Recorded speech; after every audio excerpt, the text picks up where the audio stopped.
माढा लोकसभा मतदारसंघात शरद पवार गटात फूट, विश्वासू अभय जगताप यांच्याकडून लोकसभा लढवण्याची तयारी सुरू। विशाल पाटलांच्या उमेदवारीबाबत सांगलीमध्ये आज काँग्रेस कार्यकर्त्यांची बैठक, अपक्ष उमेदवारी अर्ज भरण्यासंदर्भात निर्णय घेणार।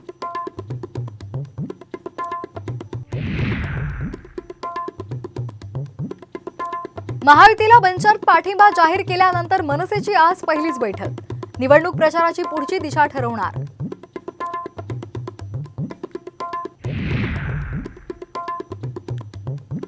तिकीट कापल्यानंतर नाराज असलेल्या भावना गवळी आज भूमिका स्पष्ट करणार, गवळी प्रचारामध्ये दिसतील। यवतमाळमध्ये शिंदेंचा विश्वास।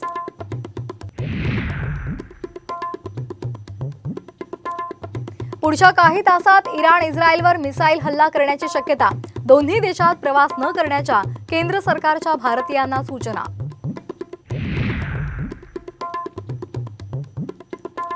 मराठवाडा विदर्भाला पावसाचा तडाखा, पावसामुळे मका, ज्वारी, बाजरीसह भाजीपाल्याचंही मोठं नुकसान।